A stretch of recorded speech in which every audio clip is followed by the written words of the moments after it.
Let us pray as always that let Swami speak, listen, feel, act through all of us in this session, in this devotional meeting and beyond this. Welcome everybody to our Thursday satsang. Today we have esteemed speaker Raj Bhushan, Raj one, brother one, as you would like to call him. He, as mentioned in the email, has a long profile, and I think in the interest of time, I will mention only one or two things. He served as the president of Manhattan Science Center early 2010s, and I have known him for more than a decade. He's been very active in Manhattan area. Probably attends 3 or 4 science centers there, including the Global Council Manhattan Center and others. He has been very active in our regional retreats as well. And you can see his whole profile if you want to know more about his. He's been in the US for a long time and he's a practicing attorney, immigration lawyer. With that, I will then hand over this Zoom platform to our brother Raj for his presentation on Be Happy and Make Everybody Happy, and then God will be happy. Sai Ram. Sai Ram, Brother Pradosh, Sai Ram, sisters and brothers. I bow to each one of your divine entity, which in each one of you, that we are the divine souls having a human experience. That's the theme. Swami willing will share my journey, how I became Brother Oneness and what I'm doing now. So I started, was born in 1952 in a small village near Mysore city called Krishna Rajanagar. And that's where I grew up, and the first 20 years of my life, basically from agricultural family. And then my brother was the first one to graduate medical school, and father was the first one to graduate from university in our community. We are a small community, and so with that background, my aims at that time was just to be an agriculturist and be with my parents. And as destiny would have it, Swami transplanted me to US when I was 20 years old. My brother took kind pity on me. I was having difficulty with my father after my brother had come to USA in 1968. So I was ready to leave home. I had done just a bachelor's of commerce, and then I wanted to find a clerical job and leave home because I was having difficulty. I had a difficult father who was always very angry. It's hard to communicate with him. So anyhow, as destiny would have it, my brother took pity on me, got me admission to a college in Michigan. At that time, he was living in Ann Arbor, Michigan. So he got me admission to Clary College, and US Embassy gave me the visa without the interview. I landed up here. Even I'm not a IT graduate or IIT or a medical profession, ended up here. So I had to jumpstart my education because I had failed in SSLC. I lost 1 year there, and I failed in PUC for 1 year. But looking back, Swami gave that 2 years time extra to spend time with my parents. For Swami, taking care of parents is a very big deal. That's why he says pay rent. So we can never pay back to our mom and dad for bringing us to this life and whatever he has done. So that 2 years, although it was much difficult to survive in that village environment where they would compare my brother, who was a bright student, graduated with honors in medical school, and he ended up here in 1968 when he was only 23 years old, and as an MD, and he went on to get two more master's degree. But he never forgot us. He gave us a chance to break the cycle of poverty. It's all Swami's grace. So in the village life, everything revolved under Rama temple next door to my house, where I used to carry Rama's portrait and go around bhajan. It's just like Nagar Sankirtan. We used to do that on Saturdays and Dhanurmasa time, all that. So that innocent devotion, I think, paid the dividends for me. My mom always used to pray that God give us ghee rice and good education. That's all we were hoping for. That's the way it started life. So anyhow, at age 20, I landed up in Michigan, and then I stayed with my brother. He was a psychiatrist. He passed on at age 57 in year 2002. So he nurtured me. He was my psychiatrist to give me self-confidence and nurtured me through my undergraduate days, and then went on to where during that study at Eastern Michigan University, a lot of campus activities were there, especially the interfaith groups. We used to go to the Baptist Student Union and attend their church service, and we used to attend Muslim prayer service. There was international students who were exposed to Buddhism, Jainism, all the religions at a smaller level.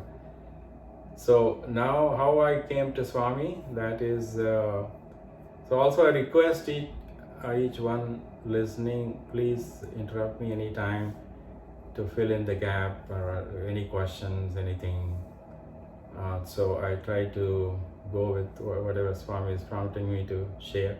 So the village life ended up in USA, and then the campus life. Quickly I became more Americanized, I think. But I never forgot the roots in India and all that. And then this, all of a sudden, from a village of 5,000 population, ended up in Ann Arbor, Detroit area, and we were constantly meeting new people. So the exposure to people was very good. So I went on to become a CPA. Before I did my CPA, I had to take the exam 2-3 times. So during that time, my brother, Dr. Dasu, who brought me to America, his wife, my sister-in-law, joined the family in 1979. So in May 79, just 1 week before the Memorial Day weekend, she came into at least I met her, and she was a great Baba devotee. They were attending center in Whitefield, Basham Circle, all her sisters. They're all strong devotees of Swami. She was an Orthodox Iyengar family. We are non-Brahmins, meat eaters and all that. So anyhow, that was the following weekend. She invited me to attend the St. Louis retreat. At that time, my brother and my sister-in-law Radha, my brother Das, were living in St. Louis. So I went to the Memorial Day retreat, Sai Baba retreat. That was the first time I heard of Sai Baba. I had no idea. Growing up in India, my gods were all limited to Rama, Krishna, Shiva, Parvati, Devi, various village goddesses like that. That was all the exposure. So, but I think the whatever previous karma, as well as the devotion at the Rama temple, the bhajans drew me right in. Just whole weekend. I don't remember much, but it was just there was a strong connection to Swami. That the bhajans really overtook me completely. I think Dr. Hislop and all the luminaries of the 70s were there, and then they all spoke, but I don't remember any of that stuff. But I do wish that when I saw little children in Balvika's program, the children's program, and I wish I have a family like that, that will have children who would attend Balvikas and behave so well, all that stuff. So that's how Swami was introduced in May of 1979. At that time, I was working in Detroit, lived in Ann Arbor. I was working as an accountant to Cooper's and Live brand. So after the retreat in Memorial Day weekend, started looking for Sai Center. There was one Kannan family in Ann Arbor. There were 5-6 of us. We would gather and then sing bhajans over there. The first bhajan I learned was it was Sathya Sai Mahadeva, Sathya Sai Mahadeva. That bhajan was very dear to me. We used to sing. Also, I attended a few times the Windsor Center. Windsor, Canada is the border of Detroit. So, and my brother and sister-in-law were there. We would drive to the Windsor, and we were exposed to Mr. Singh, who was a great devotee of Swami from Canada at that time. So anyhow, the year went by, 79 to 80. It was time for my sister-in-law Radha to visit India, so I accompanied her with her. So as divine plan happens, in May of 1980, I was a fresh MBA graduate and working as an accountant, So I went to Whitefield, and somehow it happened that me and my sister-in-law Radha were given the interview. Not knowing the divinity of Swami, anything, I sat next to him. And then my sister-in-law almost fell off to the floor. She was sitting on the floor, but she was just shocked.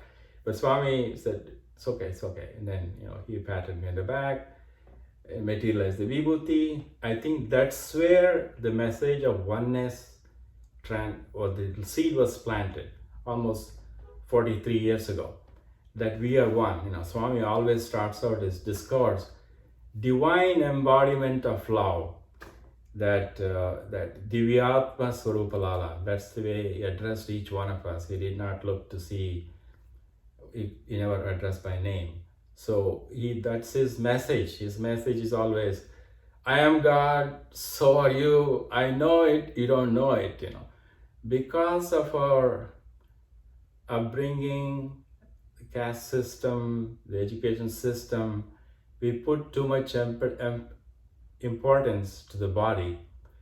So the body identification drives us into the negative side. That is all the desire, anger, jealousy, envy, all that stuff. Whereas our true divinity is that we are this pure soul. So each one of us are here to have that human experience. We are the divine aspect of it. So the purpose of life is to experience God's love and share with the people in our soul group and the people God sends towards us. So the message to me from that one and only interview I had was that be alike to everyone. And then, slowly here and there I glanced I got hold of the main quotes of Swami, and that's to the extent of I try to implement that in my own life. One of the first thing it caught my attention, I said, do not have a castor oil face. Swami always said that, we have to be happy. We are divine beings, right? So we are Sat Chit Ananda.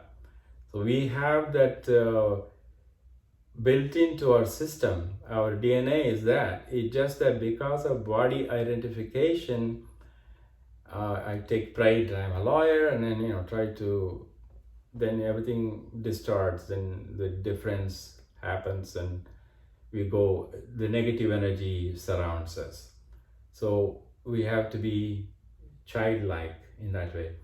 So another thing Swami talked about is constant integrated awareness, CIA. So I want to be a CIA agent, that to dwell in that contemplation, that through nama smarana, through meditation, through satsang, this path, the inner purity begins to happen. Then we can feel that joy and bliss. The happiness is, the word happiness, I equate that is a temporary thing, that when we eat a snack or a meal, we are temporarily satisfied. The bliss and joy is the other aspect of who we are, where without any reason we are instantly helping someone, feeling good, thinking of Swami, his memories, his discourses, his him walking through the Prashanti Nilayam, the bliss takes over. Or see, listening to a bhajan discourse, tears start coming, and you feel that connection to the true divinity. So the other aspect of Swami's teaching of he is Sarva Dharma Priya Deva. So he is there to encourage each one of us to follow our own path, be a great Hindu, great Christian, great Muslim, all that. So these are the teachings that grabbed me. But now what happens? I come back from 1980. Finally, the last part of CP exam, which I took 5 times. When I came back, the CP exam I cleared. The job change happened from Cooper's Brand accounting firm. I found an internal auditor job in Oklahoma. That's how I ended up in Oklahoma. So next 12 years, Swami kind of went out of the picture. In Oklahoma, there was no Sai Center. I used to listen to the cassettes. There were 2-3 cassettes, so I used to listen to that. But between after 1980 visit, 1981 June, I went with my brother. That was the first time I visited Prashanti Nilayam. 80 interview and trip was to Vrindavan. So that time it was very profoundly touching experience. That was before the Sai Kulwant Hall, and it was in the sand, Swami gliding through the sunlight. We were there, I think, maybe 1 or 2 days. Again, by that time, I had started law school, going at night time. I was working full time. I would commute 100 miles a day, 50 miles each way. I would attend classes I would work from 8 to 4, 5:30, attend classes, and then come back. I finished classes around 9 and come back 10:30. So I did that for 4 years, and then that's how I became a lawyer while working as an accountant. So now the reason I bring that out was Swami was preparing me to this profession of being an immigration lawyer. So I'll come to that. So during 81 and the last time was January 1st, 1982. I was in India for a 10-day trip. So I got to go to Bhubaneswar, Puri, Jagannath with a dear friend of mine, both of us, and we ended up on the New Year's Day. I landed up. So at that time, I had a girlfriend who was Pakistani, and then so as Swami willed it, that when we were supposed to meet her and her family, they were living in Indiana. I was living in Michigan. When I returned back from India, as Swami willed it, the flight got delayed. I did not make it back to JFK when my ex-girlfriend's family was there. So no internet, no phone service at that time. So that relationship ended there.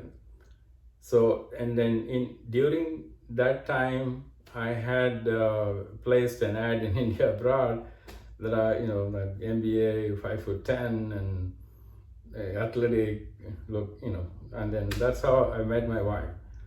So in 81, she had responded to me, but she returned the photo and then went separate ways. So what happened after the January 82 trip, she reconnected with me saying that she's still not married, we should talk. So we communicated for a while, and lo and behold, in August of 1982, we got married at the Ganesh Temple here in New York City. So, and then 3 children followed, 3 sons, and one is currently an investment banker, the other 2 are lawyers. Especially the middle son, when he was born, his name is Natraj. At that time, we had a small family of 8 families living in Bartlesville, Oklahoma, where I used to live from 1980 to 1990. So we had our own satsang. The other person, Brother Sri, we gave the name Chit Chat, not Chit Chat. Chit, that is consciousness. Chat, discussion about consciousness. So CHITH, chat, CHAT. So anyhow, then I used to sing Baba's bhajan, few bhajans I knew. One of the famous bhajans I used to sing at that time was Nataraja Ye Tripurhari, and we were blessed with my middle son Nataraja. And then the older son is Shivraj, and then Neil Raj followed through. So the wish I had in May of 1979 at the St. Louis retreat manifested. So I had the family and the children, and then now we're blessed with 6 grandchildren, and then 3 of our daughter-in-laws from 3 different international locations, and including a Jewish, Christian, and two are Christian. One is Orthodox, one is Catholic. Anyhow, the interfaith aspect, Swami, at every stage of the way, he was behind the scene. Only after the event manifested, I realized what was going on. How I'm doing on the time? Brother Pradosh?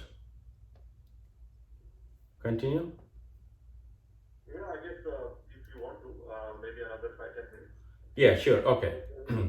So, all right. So 1980, 81, 82, that trip, that's it. And then 82, I got married. 82 to 91, Swami was not in the picture directly. No Sai groups. We had the Chit Chat Club and some religious prayers we did, each of us in that group, 8 families doing different things. So coming to September of 1991, all of a sudden I started feeling that what is the purpose of life? Okay, I became a lawyer when I didn't expect. I became a lawyer in America. I was a village boy and had a family, and then everything going good, so it just started kind of disillusion. The spiritual awakening process started. So lo and behold, November 19th, 1991, I got laid off. There was a massive layoff, 2,000 people in that oil company. So I was left with 3 children, 7, 5, and 2, and a housewife, mortgage, and next 1 year went through a lot of trials and tribulations. I sent out 5,000 resumes, and then none of things were working. The only thing I was praying was, let me have something, so that some income stream, so that I support my family and also do some work, some helpful work to the society. So that's how I ended up. By that time, in September 1991, I was already a lawyer, company lawyer for Phillips Petroleum, and I got laid off, and then ended up in New York. And then another Swami incident, I went to print my business card. That person gave me a link, and that opened up doors, and that's how I ended up going to the immigration court and watching people start making friends. And so next 2-3 years was very, very difficult, 91 to 93, 94. So February of 1994, I went to see my mom. That's the last time I saw her. And she was an uneducated woman. She could only give thumbprint. And she was married at the age of 10. My dad was 17. So she always installed the value of devotion, praying to God, to any kind of help, any kind of quality of life, etc. My dad was a man of character. He always would say, if you lose health, you lost. If you lose money, you lose something. If you lose health, you lost some. I'm sorry. If you lose wealth, you lose nothing. If you lose health, you lose something. But if you lose character, you lose everything. Swami always talks about character. This human value program is about character. It's about Sathya, Dharma, Shanti, Prema, Ahimsa, and all that. So in 1991 to 1992, no job, and it was a lot of turmoil. I was searching for a job, going to different cities. I would attend Sai centers, and then coming to, I went to a retreat in 1992 September. It was in Dallas. So the theme of the retreat was love all, serve all. That's the first time I heard the quotation. It went directly to my conscious. So that, and then a series of events happened. I don't want to get into the detail. So I ended up living in New York. I've been living in New York the last 30 years, from September 1992 to the present. Eventually, the immigration work, which I didn't know anything. I was an accountant, and I was a tax lawyer for the company, and then immigration was a new field. I had to learn on the job with some continuing education and everything. So I ended up working with refugees from all around the world. I was doing asylum work.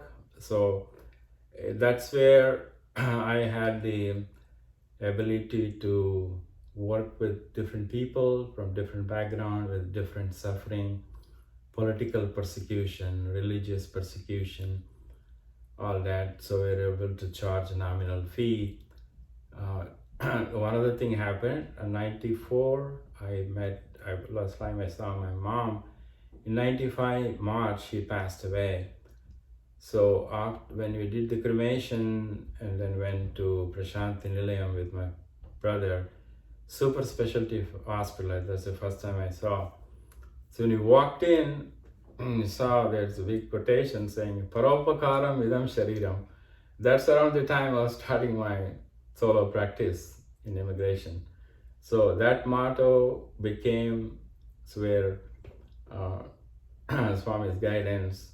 I used to say, I have to make a living, not a killing. So, just charge nominal fee and work and some pro bono work like that. Manage. I practiced for 25 years.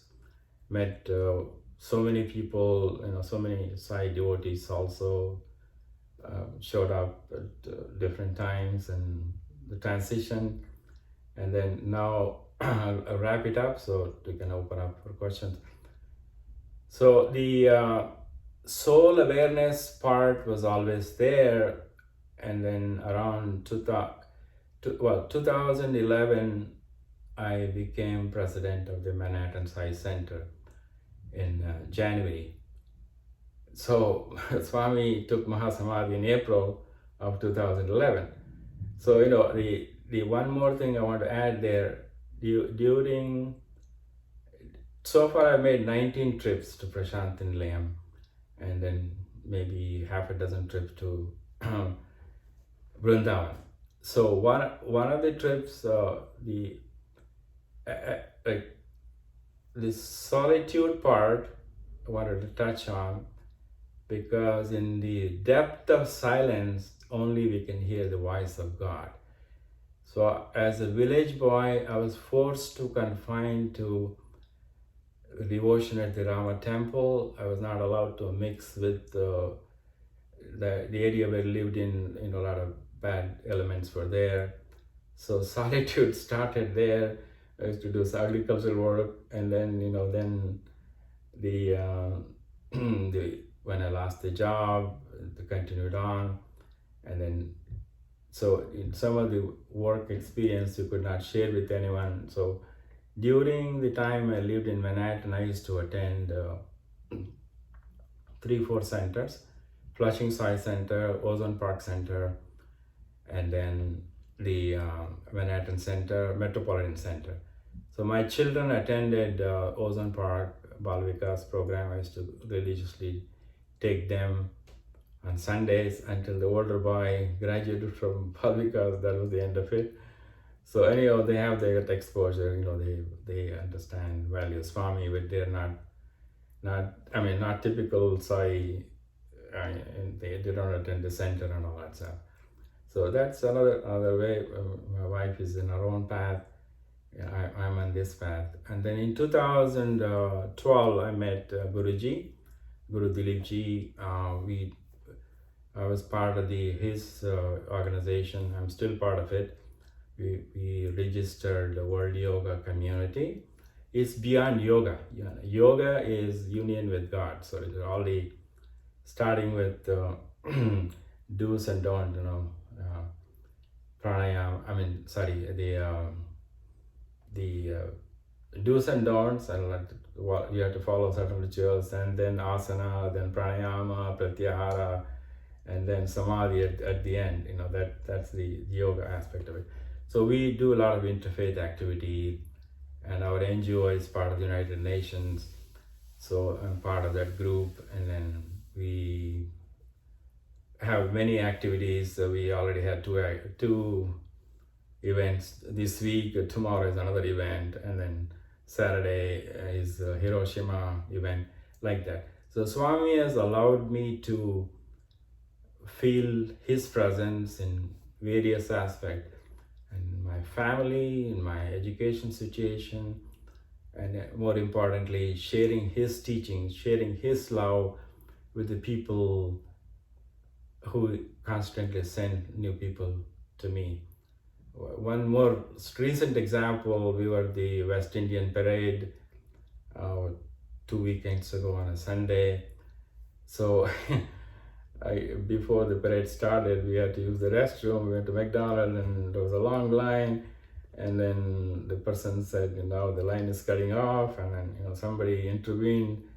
And then they took pity on me and got the timely help. Like that, so many little things are happening, but I attribute everything to Swami resolving my conflict or situation, so having that conflict-free living. So my life is not so, it's not important for your experience, would be far greater than what I'm sharing here. I'm more focused on Swami's teaching of oneness. So that's why from 2005, I introduced myself as Brother Oneness, because I'm promoting message of oneness of all, hate none, and then of course peace, love, and then smile, all that comes with it. So with that, I will stop there. Feel free to ask any questions, and I know, and then or to talk about various other aspects, whatever, Dvaita or this philosophy or more experiences, whatever. I want to hear from you all, please. Sairam. Sairam, Raja, very fascinating once again to hear your journey. And every time you went to meet Swami for his darshan, there was a remarkable change in your material life, and I'm sure it was also in spiritual life. That happened when you came here, like your CPA graduation, or before that, even other events of your life, And we see this time and again. We have seen, we heard this also, people getting rid of their smoking habits after going to party. We have heard this on this forum. I know somebody who had even brain tumor going to Puttaparthi and then tumor disappearing. Okay, just by not even talking to Swami, but just by being there and then coming back. And you heard these stories time and again, and yours is again another testament of the power, okay, of Swami's love that we experience when we go to Puttaparthi or any of Swami's abodes. Besides that, I mean, I really also was fascinated by your message and your other seva that you've been doing in interfaith as well as through your yogic that yoga that organization.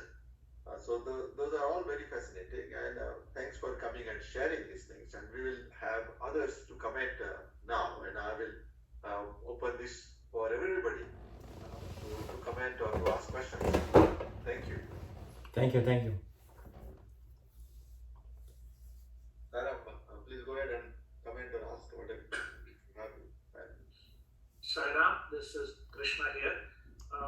It was wonderful to hear, your journey to Swami. Couple of questions I had. One was you mentioned that you had an interview in 1980 or 81. So the first interview, would like to hear a little bit more of what Swami said. And second one was you said you went 19 times after that. So any other specific experiences in Puttaparthi? I mean, it may not be an interview, but anything that stands out would be good to hear from everybody. Okay, thank you, Brother Krishna, for the question.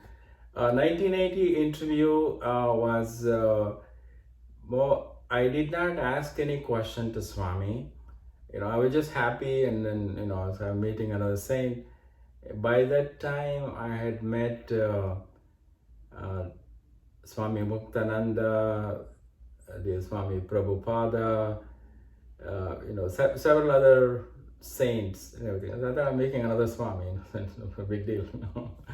So, but Swami was transplanting. When he, the only thing I remember was that him patting me on the back. I think he was awakening the Kundalini, whatever, putting that chip of oneness, so that he can sprout and share that message, and then materialize the vibhuti. He never gave me a ring and everything, so I on one of the subsequent trips, I bought one of those cheap rings and I made a ring myself, and I have that with me. So the in 1995, I was there for the 70th birthday. That was something beyond explanation. Sorry. So yeah. Okay. So 1995, I went 1995 through 2000. I was pretty much going twice a year, family event or something. And each time I would go, it expanded my horizon, the humanity, and especially 1995 70th birthday. I did not go with the U.S. delegation. There was a chartered flight, more than 300 passengers, arranged by Rooney Harris and Ashok Kawal. They chartered Air India flight. It was there. So I happened to be there, and I was not part of the group activities, but I was allowed to participate in one of the floats. That was a Jewish float headed by Al Levi and other Jewish members. I don't know what the Jewish connection at that time. Now I have a Jewish daughter-in-law and Jewish grandson. I think that was implanted there. So driving that vehicle into the Hillview Stadium, that was something awesome. And then seeing Swami on the golden chariot and entering Hillview Stadium. And then I was part of the overseas medical camp So we were part of the ambulance crew, and so I saw people suffering and how the doctors was going beyond their beyond their human efforts to help them, diagnose them, save them. So we used, and then the massive crowd, how three morning breakfast, lunch, and dinner were served. More than 100, maybe 100,000 or 100,000 plus people were there. It surely was amazing to see all classes of people, all kinds of people. And then so it was once again reinforced that that we are all the same. We cry the same, we laugh the same. It just being part of whatever small way we can make a difference in the humanity. That was a big impact. Again, on the 75th birthday also, I was there. That's the last time I was with my brother. We were in the Hillview Stadium at that time also. That was another magnificent event going there. So 1999, the millennium time, I decided to make a solo trip. Each time I've gone to Prashanti, it was always a solo trip or with my family when family joined from India. So that was unique and special in the sense I spent Christmas to New Year. I was staying in the shed, which was the last one, I don't know, XX. You have to walk to the end of the campus. We were staying there with various Western men devotees in that complex. So after 8 o'clock on New Year's Eve, December 31st, 1999, there was no activity in Prashanti. After evening bhajan, everything finished. But we had some Uzbek devotees, Russian devotees. So in our tent, they had small candles, and then it was, and they were singing bhajans. The lights were out, but we had our own international festive occasion. Also, during that Christmas time, candlelight vigil, that was part of that, and seeing Swami coming on the balcony. I seen the video with his white dress, and again I was part of the. Somehow I was mixing up with the international crowd. So actually, after that trip, I started representing a lot of clients from Soviet Union, Ukraine, Moldova, from Latvia, all kinds of various. I had a small practice, but I would, the people would come in various way, and then some of them heard of Sai Baba, some of them part of Osho, some of them part of Ramakrishna, and spiritual discussions, and all that wonderful things were happening. Swami was giving me the education through interaction with people. So the 95 through 90, each year we went to the medical camp at the birthday time. Whatever little work we could do, I was doing that. So seeing all the people and how Swami received them was quite magnanimous. So one more thing, in 97 June, my niece got married, my brother Das's daughter, and then we had to be the parents of the bride. We did the Kanyadan.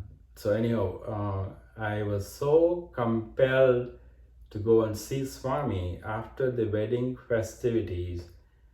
I did not tell anyone. I took the passport and some money. I took the bus from Mysore. I went to Puttaparthi. Nobody knew where I was. I was like feeling like Buddha, Nirvana, just getting out, So after a day, and then I called call to Mysore, let them know I'm here. Of course, they figured that I'm in Parthi. So anyhow, again, seeing the crowd, seeing the various people I met and all that. Also, once again, through the discourse, realizing that you cannot abandon the family. You have to hands in the society, head in the forest. That you cannot abandon the responsibility. You have to, whatever duty, whatever role we have to play as a husband, father, grandfather, co-worker, as a community person, wherever you are, you try to spread that love, Swami's love. We don't necessarily call it a Swami's love, just a joy that, I believe in, wiping a tear, adding a smile. So various events happened, and each time the solitude stayed there, helped me. So after the New Year 99 to January 2000, I decided, until then I was craving for another interview, something would happen, and a few times we were sitting with the oversized devotees. One time Swami said, "Where is that man from New York?" And I got up, we just looked, and then two person in front of me was from California. He was a great devotee, I forgot his name now. Anyhow, he took him for the interview, but I never got he just only focused me on the interview, not the interview. So the transition had happened from body, not seeing the Swami as a figure. So by 2000, it was certified that you have to see Swami in the formless aspect, more focus on the teaching. So in 2011, April, when Swami took Mahasamadhi, I was not disturbed in any way. So many of our center members were very distraught, and we were the comforting end of it. The soul is everywhere. It just changes, changes the body, changes the cloth, like that. So the Atmic awareness part had began over the years, starting from 1981, when the chip was implanted, and then by 2000 it had already matured not to crave for interview. I went, being there in that atmosphere, absorbing the vibrations, and then more focusing on resolving the conflicts. Angry father I was telling you about, just forgiving, just accepting, all that. The forgiveness is a big part of the Swami's teaching. We have to make whole. So how are we going to have a purity of heart if you have any kind of negativity? So I go in and out. I'm still a work in progress, but all those things help me. I've experienced supreme joy, getting lost in consciousness. But that's really not important to talk about. It's focusing on how each one of us can make the journey. We have come from Swami. We are with Swami. We are going back to Swami.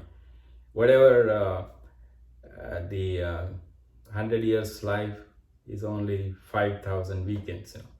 So we have to, one day this earthly journey will end, but then the Swami will ask, how much love you have shared, what have you done with your life? So I try to do my small part. Sairam. Yes, Sairam, we have another maybe 19 minutes, not 90, maybe just 10 more minutes. So what I knew Bani was actually trying to probably ask, maybe he was unmuting himself, so what he wants to comment on. So please, please. Sairam, thanks for the thanks, Raj, for sharing your life like an open book. It looks like you have integrated Swami and his teachings into all aspects of life, and particularly opening to other faiths, other people, and helping out in the most deserving people without any support in terms of immigration. So thanks again. That's what I want to say. Thank you, brother Dino. Appreciate that. It means a lot. So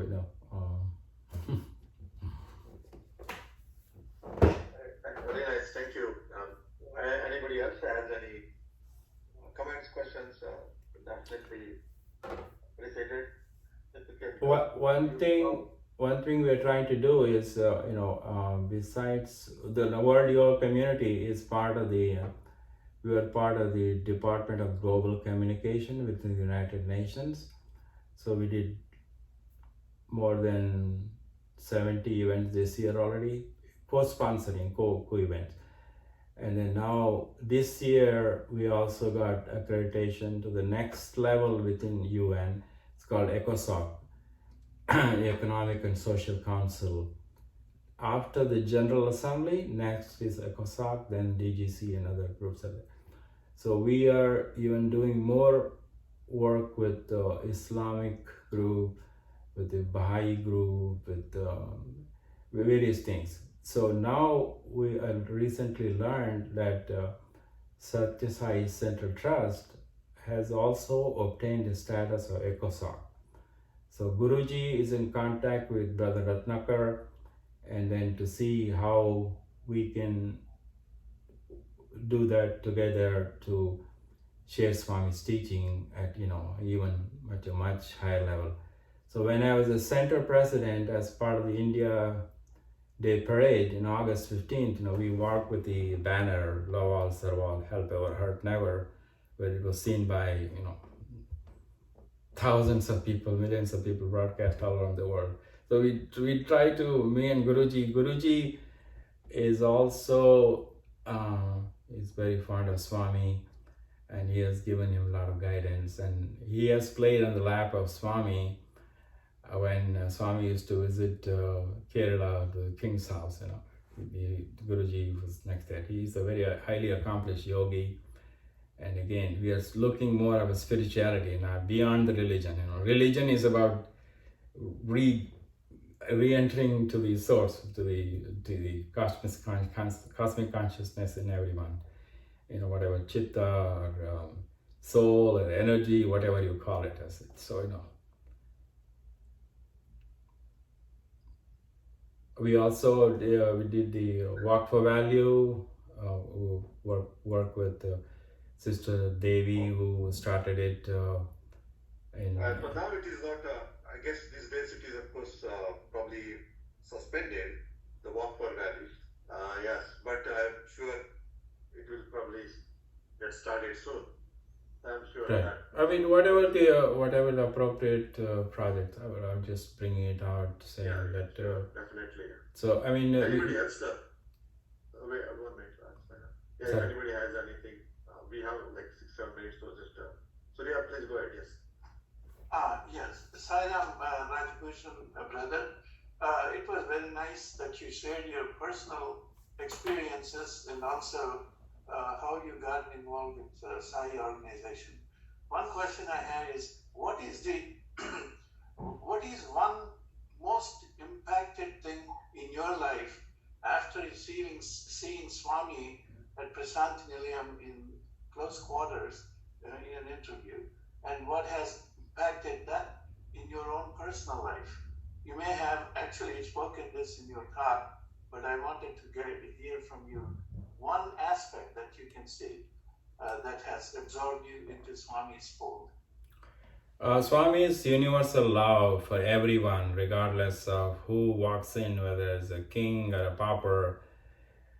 He transmits that special love energy to everyone. That's something I emulate. That I try to feel that, and then so the recent quote I have is start the day with a smile, spend the day with a smile, end the day with a smile. If you can smile, we are whole within. So then we can make the people whole who is there in distress, or cheer them up and all that. So the one thing is that universal love He has deeply, deeply touched. He has opened up that fountain of joy and love within me, like many other thousands and millions of people. Dr. Hislop talked about. He came to Swami because he had a dry Western heart.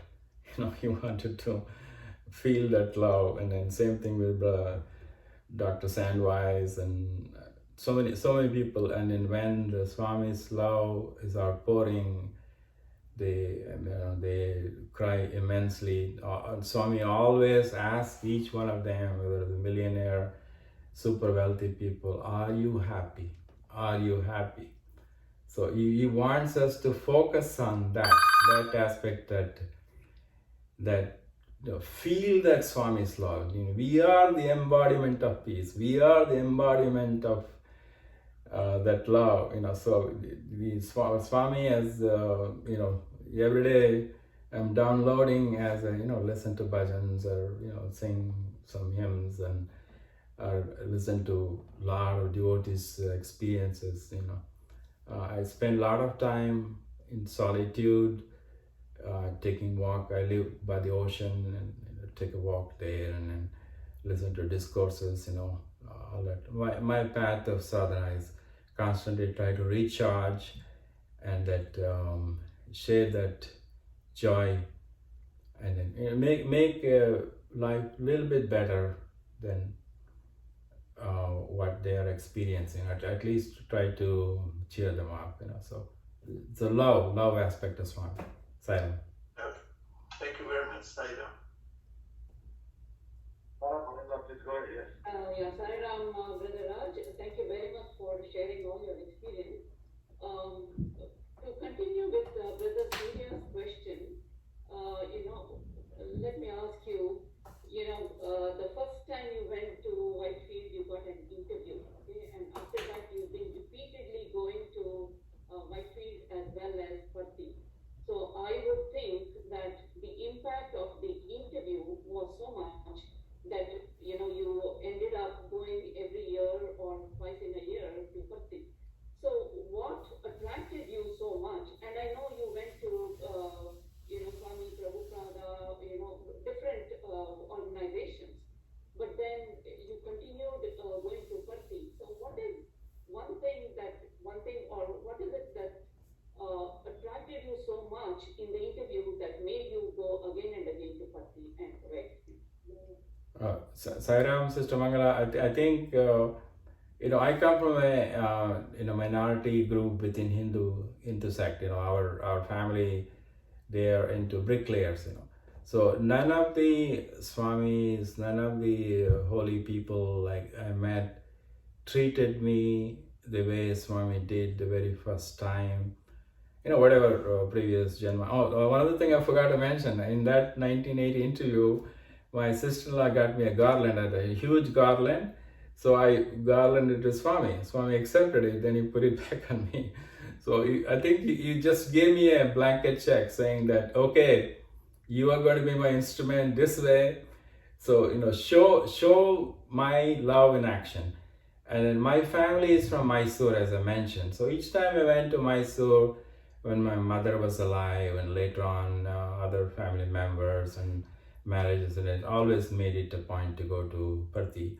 And then of course from 1980 to 1994 was I did not travel to Patti. And then after the job loss, job change, career change, and mother passed away, and the yearly death anniversary, all those things I went.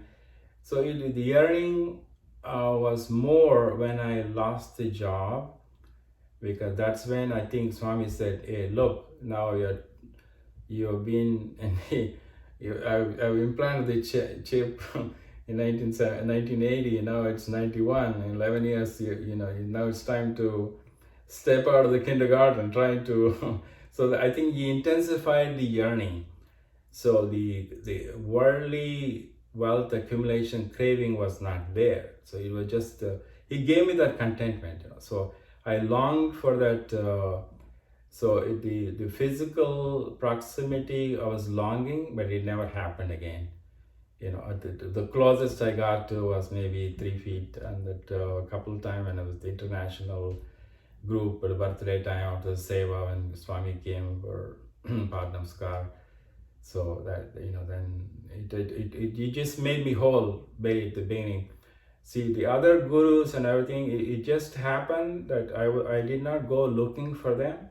It so happened that through relatives, through friends, or some way, I'm always curious to any spiritual person to pay homage to, go into that way. So before my sister-in-law came into my my life, my brother was following Swami Muktananda. That's how I ended up going there. But once Swami came into my life, I never looked anywhere else. Swami's teaching of dig deeper in one location to get the well. Don't go on changing the location of digging into several locations. So all the gurus and everything, in New York, we have wealth of spiritual people coming. Not only Indian gurus, West, the non-traditional Buddhist monks, Muslim imams, all that they come. We go and pay respect, everything, and so it just feel Swami's presence there in that context. So going back was a charging part of it, and again 2000 was a mark saying that okay, now you just focus on Swami's inside. That's it. You just draw into that energy inside. So after that, I did not crave for interview or so. If I had a chance to go to Parthi, I did, but it was just a solitude. Go around and then talk to very few people, and then that's that. Saira. Yeah. Thank you very much, Raj. We almost reached the time of, in fact, a little bit before the time now. And unless somebody who didn't get a chance to ask a question or a comment would like to conclude. And is there anybody who did not get a chance, would like to ask or comment, then please do so now. But nevertheless, it was very fascinating that your journey and your especially the experiences from the trips to India and of course your experiences working with refugees. I'm sure we will be also interested in knowing about it. I'm sure there are many very interesting, inspiring, and very compassionate stories that we will be able to hear. Maybe for the next time when we could do your this satsang, the second time, we always do this in rounds as others will tell. So thanks for joining this. Thank you, Sairam. And also presenting second time as well. So with this we'll conclude, and we will then afterwards have announcement. Okay. So one last word. I hope it was of some value, because each person's experience is different. So I'm just a small devotee doing my thing in Brooklyn, New York. So thank you for this opportunity. Always there is no small experience or big experience, and there is no small devotee, big devotee. All are very important devotees in Swami's eyes. Okay, everybody is important as you know. So, and because we are all brought by Swami in his fold, with his will. Okay, not by our choosing, right? Yes. So, yeah. So with that, what we will do, if you would like to do the honor, Raj, concluding with one Om and three Shantis, and then we'll do the announcements. Okay. Yeah. Om